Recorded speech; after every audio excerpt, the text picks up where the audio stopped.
Pasó la campaña al Congreso de la República y el país regresa a su normalidad en lo que tiene que ver con sectores tan importantes como la producción, la misma sociedad. Hoy, sin testigos, me reúno con Juan Pablo Remolina, director ejecutivo de ProSantander, con quien vamos a analizar este nuevo panorama político en la región.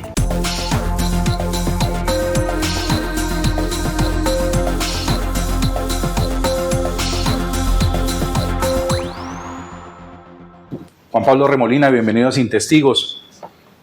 ¿Cómo ve este resultado que arrojan las urnas el pasado domingo 8 de marzo en el sentido de conformar una nueva bancada en el departamento de Santander? Jorge, primero mil gracias por esa invitación. Me hace un honor poder conversar con usted y felicitaciones por este tipo de iniciativas que generan información, insumos para mirar de manera crítica lo que sucede en el departamento de Santander. Así que muchas gracias por ese esfuerzo. Y para contestar su pregunta, yo creo que sucedieron cosas interesantes. Primero, y algo que a veces no se comenta mucho, y es la participación electoral. Los santanderianos generalmente nos caracterizamos por participar, por levantar la mano, incluso por hacer comentarios y que pueden ser un poco ácidos, rebeldes, en fin. Y eso se ve en las urnas. La gente quiere hacer parte y valora la democracia. Pero lo que venía sucediendo era que para Congreso a los santanderianos como que no le importaba. Entonces, el Congreso no importa. Y veníamos en una reducción de la tasa de participación electoral, alcanzando en el 2022 un 47%. Pero en esta logramos un 53%. Es decir, eso significa 6 puntos porcentuales, más de 100,000 votos adicionales. Y eso incide también en el panorama político y ahí generó sorpresas. Hay una renovación de caras de manera significativa. Evidentemente hubo una reducción de la presencia, por ejemplo, a nivel de senadores. Eso va a golpear o puede golpear significativamente esa representatividad del departamento. Pero vemos una nueva camada de dirigentes políticos que en la medida en que se unan, eso puede tener un impulso muy importante. Vamos por parte frente a lo que ha dicho. Sí. Primero, que le llama la atención que hubo una elevada participación de los ciudadanos en el momento de elegir. ¿Se podría decir qué fue lo que motivó esa participación ciudadana? ¿A qué le apostaron los santanderianos en la jornada del domingo anterior? Sí, yo creo que la gente está despertando. Es decir, la gente está diciendo aquí, es decir, la política, si no nos metemos en política, la política se mete con nosotros. Y reconociendo que debemos ser solidarios, entendía la solidaridad como la participación en comunidad y por lo tanto tener voz en la toma de decisiones. Entonces hay gente muy preocupada con lo que está pasando. Hay otra gente también que quiere mantener el statu quo y que quiere, digamos, continuar y que está satisfecha con eso y se está movilizando activamente para que eso continúe.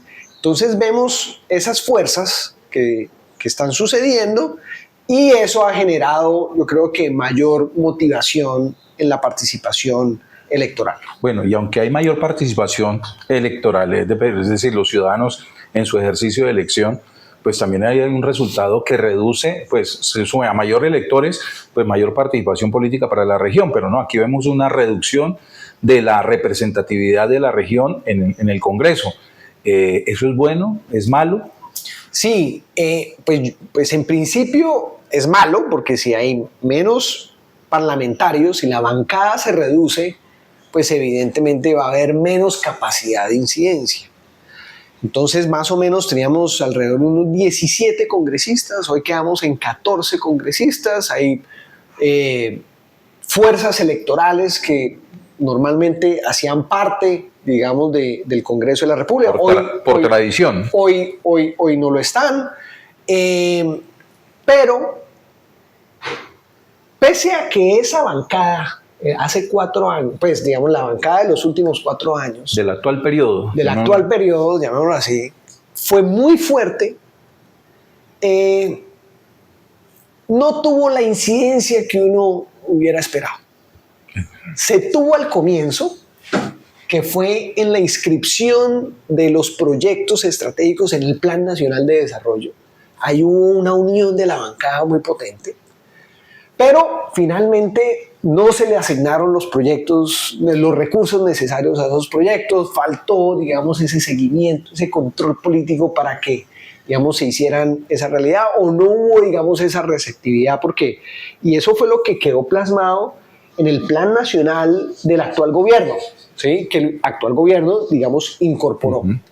Entonces, pero si logramos que esta nueva bancada, con ese nuevo ímpetu, con esa nueva apertura, y yo creo que en la medida en que haya voluntad de unión, más allá de las ideologías de cada uno, si logramos realmente articularnos en torno a una agenda común,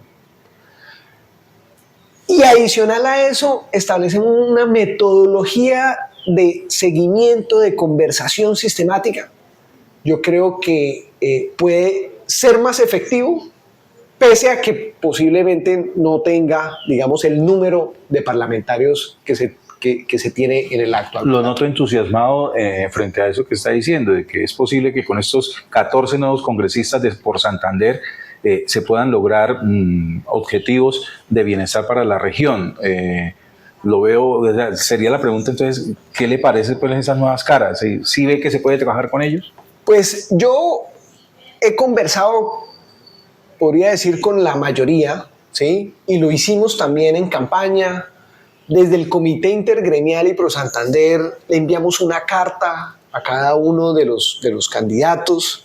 Muchos de los actuales congresistas nos respondieron en ese momento como candidatos y todos pareciera coincidir de la necesidad de la unión de la bancada, de realmente tener una bancada. Es que no es simplemente el nombre, yo ser congresista, Santander, no, pero ¿cuál es la labor que se hace en el marco de la bancada parlamentaria? ¿Cada cuánto se reúne? ¿Cómo se toman decisiones? ¿Quién es el representante? ¿Quién hace seguimiento? ¿Cómo son las actas? Y eso es inexistente actualmente. Mientras que las bancadas de Antioquia, el Caribe, Valle del Cauca, en fin, son muy potentes y se unen en torno a unos proyectos estratégicos y eso hace que se mueva la aguja del crecimiento económico, del desarrollo y de la reducción de la pobreza en cada uno de esos territorios. Desde Pro Santander le apuesta a que estos nuevos congresistas continúen con esa agenda que se presentó en el Plan de Desarrollo Nacional, en la cual pues hay una serie de obras para el departamento prioritaria, llamémoslo así. ¿Esperan seguir ese mismo alineamiento? Entonces, sí, Jorge, hay esperanza.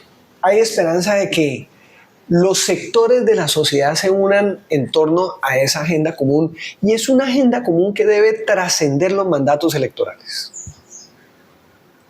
Por ejemplo, el reto de infraestructura. Necesitamos superar ese reto de infraestructura. Digamos, son temas absolutamente incontrovertibles. ¿Cómo es posible que Santander, siendo la cuarta economía que más le aporta al PIB de la nación, ocupa el puesto número 23 en vías primarias en buen estado? Y eso todos lo vivimos. El chiste es cierto, en el sentido de que cuando usted pisa o entra a Santander, sabe que está en Santander porque se le daña el carro, porque no hay señalización, porque hay huecos, porque hay trancón, en fin, eso no puede ser. Y lo que sucede es que estamos convirtiendo a Santander en una isla, desconectado del resto de Colombia y del mundo. Y al interior de el departamento también hay islas. Entonces uno ve, por ejemplo, la provincia de Vélez con esa vía, la transversal del Carale, completamente destruida, o por ejemplo la provincia de Málaga sin una vía con Puros Málaga, que digamos, una vía que con muy malas condiciones, sí, que se cierra permanentemente, o por ejemplo la provincia de Soto. Entonces necesitamos unir todas estas piezas, y eso significa unir a Colombia. Dentro de los nuevos nombres en la Cámara de Representantes por Santander está el de Diego Fran Ariza, quien ha salido a los medios precisamente a llamar o a convocar a la Cámara de Comercio de Bucaramanga para que sea la encargada de convocar a los nuevos congresistas y comenzar a trabajar por una agenda común para la región. ¿Le parece buena esa idea? ¿Cree que es la Cámara de Comercio la entidad idónea para hacer esa convocatoria? Lo más importante, los que digan los congresistas, ellos son autónomos, que ellos digan con quién quieren trabajar, articularse. La Cámara de Comercio hace una labor extraordinaria, que sea la Cámara de Comercio, ¿sí? Si quieren que la Comisión Regional de Competitividad facilite eso, también, que de pronto, no sé, otras instituciones, nosotros estamos al servicio de la bancada parlamentaria. Ese llamado también habría que hacerlo también, entonces, pues desde esa óptica, si es la Cámara de Comercio de Bucaramanga la encargada de convocar, tendría que vincular también a la Cámara de Comercio de Barrancabermeja, porque en esa región hay 3 congresistas electos. Muy importante, la representatividad de Barrancabermeja. Eso es fundamental. Yo creo que ahí hay unas conversaciones muy potentes, repito, no solo del desarrollo del Magdalena Medio, del departamento, de Colombia, en términos del sistema multimodal de transporte, en términos de transición energética, en fin, y yo creo que ese es un mensaje clave para el departamento. 3 congresistas representan el Magdalena Medio santanderiano. Entonces, también esos temas hay que ponerlos sobre la mesa y ojalá arranquemos esta unión lo antes posible, pero con método. Yo digo, incluso antes de hablar de proyectos, hablemos de método. Es decir, cada cuánto, en dónde, a qué horas, cómo va a ser las comunicaciones, quién va a ser la secretaría técnica. Es decir, el diablo está en los detalles y necesitamos es ponernos de acuerdo porque va a haber un trabajo que debe articularse desde ya para los próximos 4 años. Frente a ese método, pues necesariamente habrá que buscar una persona que se encargue de entablar esos lazos comunicacionales con cada uno de los congresistas y las entidades. ¿Quién cree que en Santander podría encargarse de esa tarea?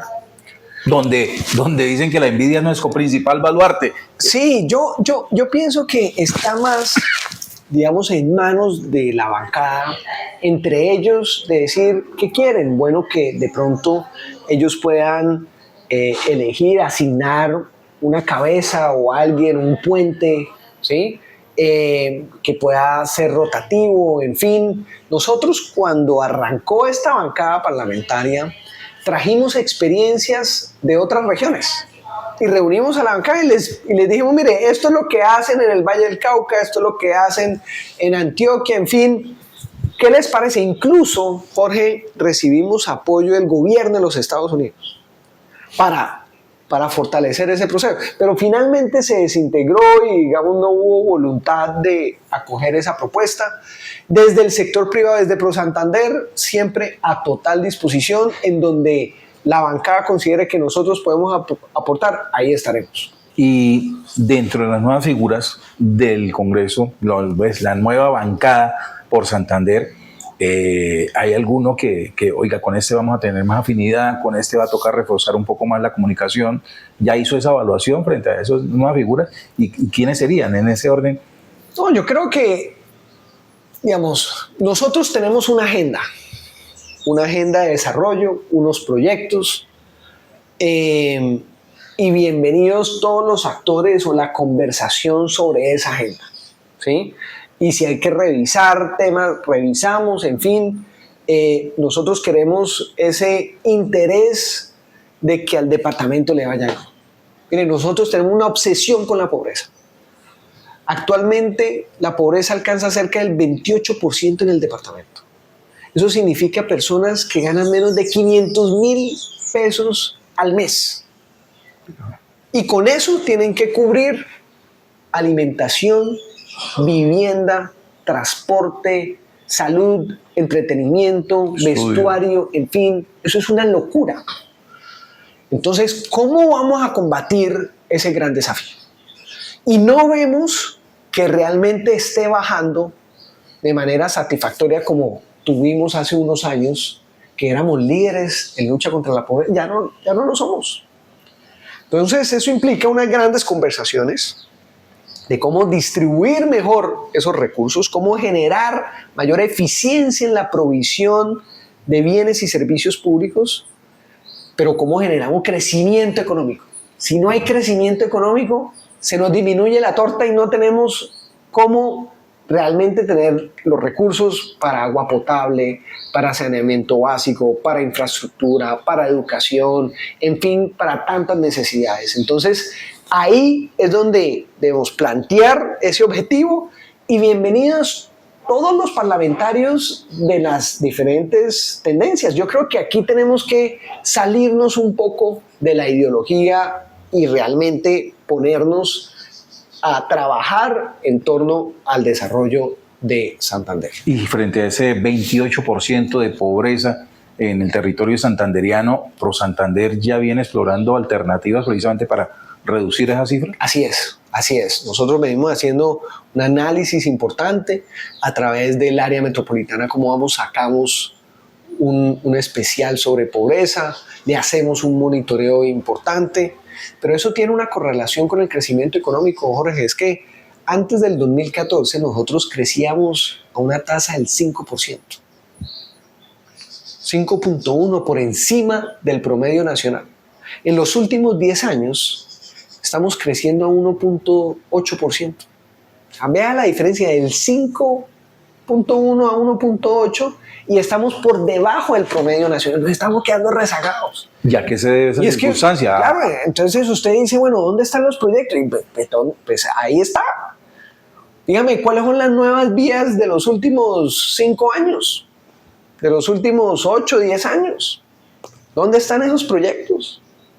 ¿Cuál es el gran proyecto de desarrollo del departamento de Santander?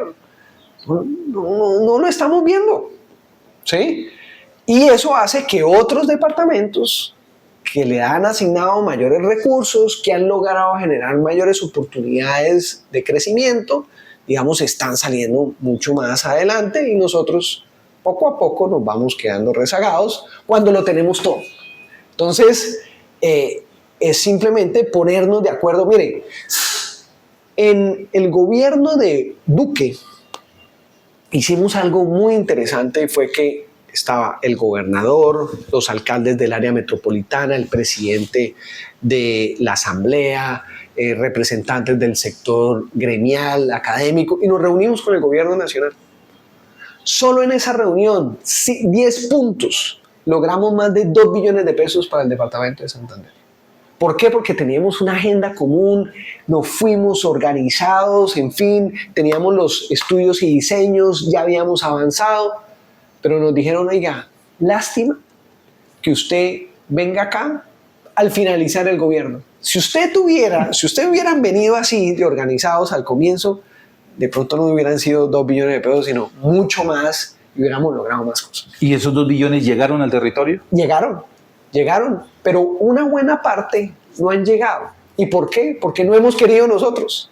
Porque nos lo dicen, cojan esa plata. Y nosotros no hemos querido coger la plata. Y le pongo el caso concreto, el peaje Río Negro. Usted sabe que los peajes del Invías, todos van a una bolsa común. Este peaje, que es el peaje de Lebrija y el peaje de Río Negro, dicen el Invías, esos peajes son suyos. ¿Por qué? Porque así lo peleamos. O sea, nosotros dijimos, hay peaje, pero esa plata se queda acá. Y dijeron, listo, y eso es para usted. Y entonces, a raíz del estallido social, vandalizaron el peaje de Río Negro y hemos dejado de percibir más de 80.000 millones de pesos. Cuando las comunidades de Río Negro no tienen que pagar. Llevamos alrededor de 4 años sin percibir esos recursos. Y todas las obras que usted ve, entonces, por ejemplo, las luminarias del peaje de Lebrija a Lebrija, Sí. nueva iluminación, gracias a esos recursos vamos a hacer el Paseo de las Frutas, el par vial que vale más de 100.000, 180.000 millones de pesos, se está haciendo. Cómo realmente fortalecemos la vía Bucaramanga-Río Negro, que es una gran necesidad. Y entonces ahí el gobierno nacional dice, cojan esa plata. Es más, el gobierno nacional dice, reactiven el peaje y dejen invertir. Pero nosotros estamos en que, no, a mí no me gusta, al otro sí le gusta, etcétera.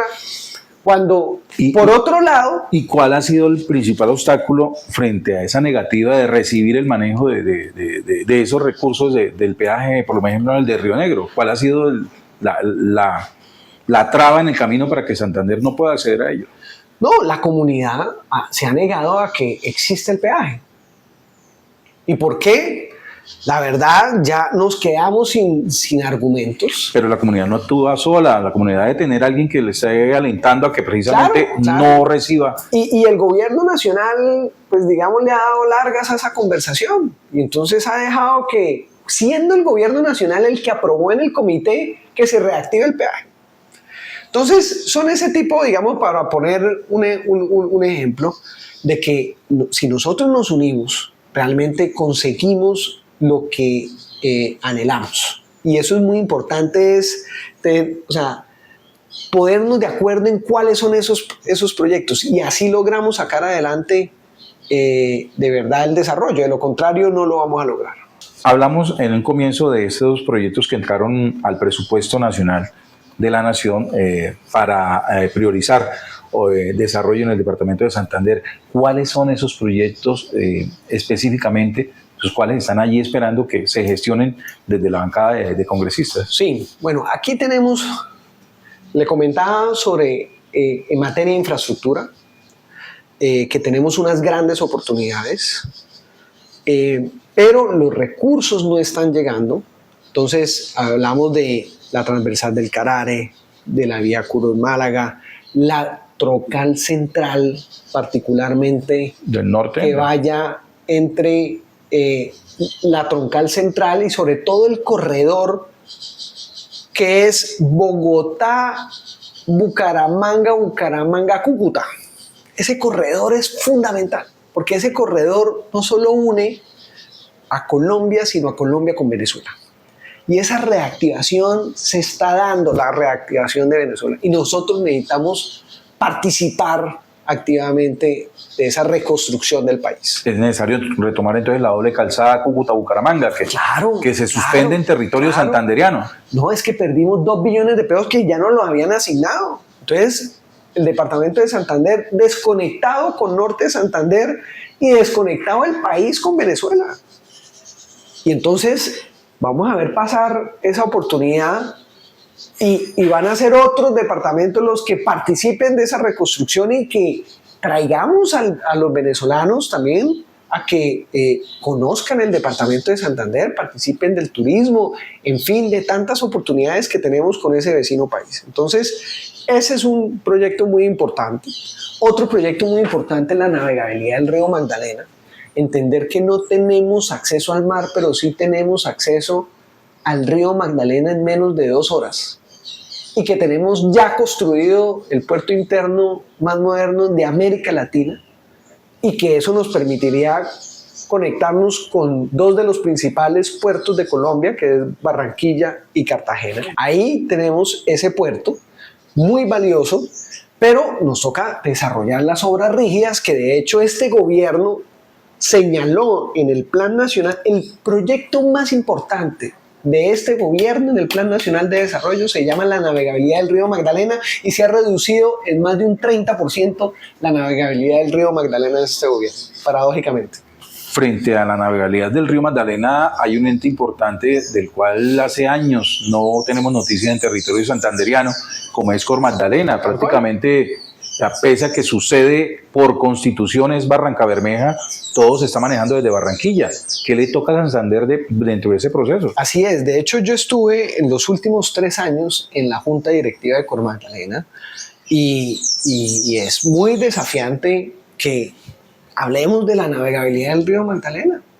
Se asignaron 10.000 millones de pesos para los estudios y diseños y no vemos cuáles son las obras que se van a hacer, no vemos la priorización, no vemos que se les asignen los recursos y lo que vemos es una reducción significativa de la carga que se mueve por el río Magdalena y es una oportunidad completamente desaprovechada porque es que el río Magdalena, el modo fluvial, es el modo más costo eficiente del mundo, mucho más costo eficiente que el modo ferry y evidentemente que el modo carretero, reduce en un 60% los costos de transporte y las emisiones de gases de efecto invernadero. Entonces, ese es otro gran proyecto. En materia de transición energética necesitamos dar esa conversación con mucha evidencia, adaptada al territorio. ¿Cómo es posible que Barranca Bermeja hace 3 años tenía ya de por sí unos altos niveles de desempleo, alrededor del 18% en los últimos 3 años, hoy está el 25% de desempleo? ¿Qué está pasando? Pasamos de producir 60.000 barriles de petróleo diario a alrededor de 40.000 barriles de petróleo diario. Estamos importando gas que está siendo generado en los Estados Unidos y generándole las regalías es a los Estados Unidos, el empleo a los Estados Unidos y nosotros perdiendo soberanía energética cuando el departamento de Santander tiene abundancia de gas y de petróleo. Bueno, pero esa situación de Barranca Bermeja en parte se debe a que no hay empleo porque su eje económico es la refinería de Ecopetrol, la refinería de Barranca Bermeja, pero con una política de no trabajar sobre yacimientos no convencionales, sí, y una comunidad que también parece estar de acuerdo con eso, pues prácticamente ellos fueron los que eligieron tener ese índice de desempleo. Así es, pero eso está cambiando. La gente ya se está dando cuenta que eso no es rentable, que buena parte del crecimiento se debe a ese gran potencial que tiene esa zona y que debemos darnos la oportunidad de que la ciencia nos determine si vale la pena realizar los yacimientos no convencionales o no. Exploremos, ya se hicieron 2 millones de pozos con fracking en el mundo. ¿Por qué nosotros acá no podemos hacer 2 de manera experimental, piloto, para testear si eso funciona o no? No, y lo otro es que la gasolina que está llegando, la gasolina refinada que llega a Colombia, se refina es bajo el proceso de fracking. Claro, se está extrayendo bajo ese proceso en los Estados Unidos el gas que se está produciendo y eso hace que el gas haya aumentado significativamente el precio y aquí la gente a veces no nos enfocamos en los más vulnerables, que son familias que están cocinando con leña y con carbón. Eso genera unos altos niveles de contaminación, pero sobre todo impacta negativamente a la salud de esos hogares y que podemos realmente, si tenemos precios bajos del gas, darle oportunidades a esas familias para realmente tener más independencia, cuidar su salud y cuidar el medio ambiente. Entonces, en materia de transición energética, ahí hay una gran conversación. En términos de agua, hay otra gran conversación. Necesitamos realmente proteger las fuentes hídricas, pero también garantizar el adecuado acceso y uso del agua. ¿Cómo es posible que nosotros, teniendo páramos, fábricas de agua, Barichara, el pueblo más lindo de Colombia, no tenga acueductos? Eso es absurdo. Incluso hogares en el área metropolitana no tienen acceso al agua. ¿Cómo es posible que teniendo el embalse de Tona no tengamos redes para distribuir esa agua? En fin, digamos, aquí hay unas conversaciones muy importantes. Y otro tema fundamental en materia de agua es el tratamiento de las aguas residuales. Entonces nos quejamos de que hay que cuidarlo río arriba, pero no nos importa qué pasa río abajo. Cuando el río de Oro es uno de los más contaminados de Colombia, cuando aún Barrancabermeja no tiene planta de tratamiento de aguas residuales y la gran mayoría de municipios en el departamento no tiene plantas de tratamiento de aguas residuales. Entonces, ¿cómo hacemos una agenda estratégica del agua con una mirada integral en cada una de las fases del ciclo de agua? Habla del acceso al agua y obviamente también de su protección, pero esa misión o ese deber de cuidar el agua, en el caso de Santander, afecta también una actividad económica importante como es la de la minería. La minería sería necesario también desarrollarla, hace parte de ese plan estratégico de desarrollo. Yo creo que sin duda, aquí lo que hay es unos recursos, y hablando de la minería, unos recursos en materia de oro y cobre muy importantes. El cobre es uno de los minerales críticos de la transición energética. Es decir, queremos paneles solares, queremos conectividad, electricidad, bueno, eso se hace con cobre. Sí. Y Santander tiene reservas muy importantes en oro y cobre. Y el oro está disparado. ¿Y qué genera eso? Que alguien lo va a explotar. Alguien lo va a sacar. Entonces, ¿quién queremos que lo explote? Los ilegales, como lo están haciendo, con grandes niveles de contaminación, mercurio, o más bien nos organizamos, protegemos el agua, que mejore significativamente los niveles de calidad del agua y adicional a eso podemos velar por una minería realmente responsable que le aporte a las comunidades, que pague regalías, que cumpla estándares industriales. Hoy vemos niños y jóvenes metiendo a los galafardos de noche sin ninguna protección y fallecen o son heridos y no tenemos ni idea. Es decir, la tierra de nadie, y eso necesita orden. Entonces hay que buscar el desarrollo armónico de esas comunidades y comunidades que vienen desarrollando la minería de manera ancestral. Es decir, no en vano se llama Betas, correcto, no en vano se llama California, ¿sí? Este tipo de municipios. Entonces, esa es una conversación que hay que tener y yo creo que hay que apuntarle a la minería formal, Jorge. Entonces, bueno, muy importante, sí. Ha hablado entonces de prioridades, la infraestructura vial del departamento, la recuperación de la navegabilidad por el río Magdalena, los yacimientos, pues hablar de yacimientos no convencionales y de minería sin temores, pero también el territorio está compuesto por un alto número de pequeñas y medianas empresas. Frente a ellos, ¿qué propuesta hay? Me imagino en el de sostener su trabajo o en el de generar nuevas iniciativas. Sí, yo creo que nosotros tenemos el tejido santanderiano y el tejido nacional se caracteriza por alrededor del 96% son micro y pequeñas empresas. Y necesitamos más y mejores empresas. Y aquí hay que buscar la formalización de las empresas, entendiendo que hay unas empresas que están en la informalidad, cómo las acompañamos y cómo hacemos que sea un incentivo hacerla formal y que evidentemente sus empleados sean formales y puedan vender más, puedan incluso exportar y conectarnos con el mundo, y eso hace que a nivel salarial se aumenten, digamos, esos ingresos de los empleados y podamos realmente competir y ser productivos. Ese es el gran reto. Nosotros estamos, digamos, hemos aumentado en las exportaciones no mineroenergéticas aumentaron de manera significativa, particularmente en cacao, en ganado en pie, en limón Tahití, en fin, digamos, en la producción agropecuaria, pero se desplomaron las exportaciones en más de un 50%, alrededor de un 50%, debido a que ya la industria del petróleo, digamos, se ha reducido significativamente y seguimos hablando de productos primarios. Necesitamos productos transformados, necesitamos mayor sofisticación, diversificación e internacionalización de la economía. Entonces, ahí es un gran reto que tiene el departamento de Santander. Juan Pablo, ya buscando un punto final hacia esta entrevista, quienes estén interesados en conocer un poco más a fondo el trabajo de ProSantander, en quienes por alguna manera conozcan de eso y quieran participar, ¿qué deben de hacer? ¿De qué manera pueden hacer ese acercamiento a la entidad?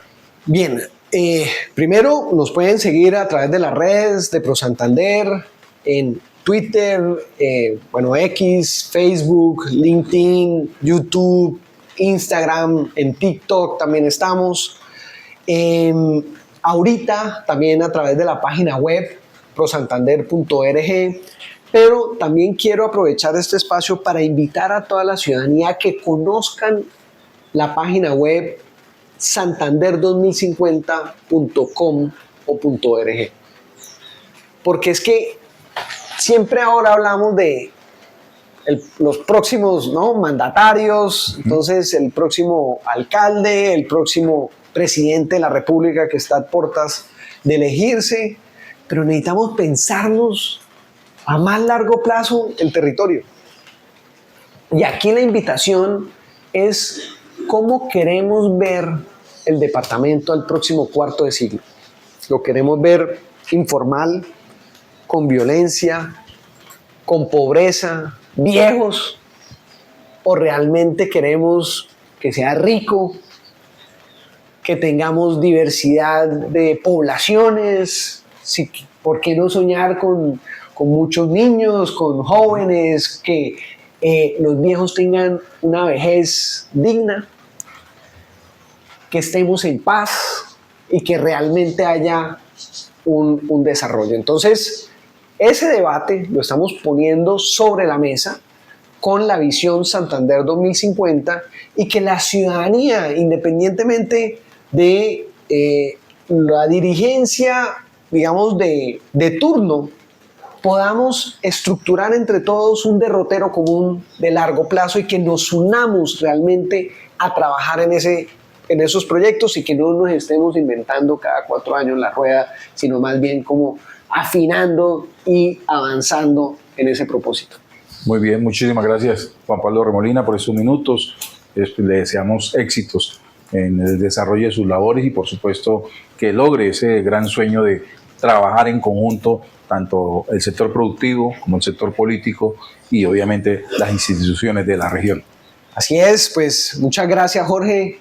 Esta casa de ProSantander es su casa, siempre bienvenido y a disposición, y necesitamos que ese propósito de unión todos lo tengamos interiorizado y que pidamos cuentas, que le pidamos cuentas a las instituciones, a las instituciones del sector privado, a las instituciones académicas, es decir, a los diferentes actores de que haya unión y que haya mejorías en la calidad de vida de los santandereanos.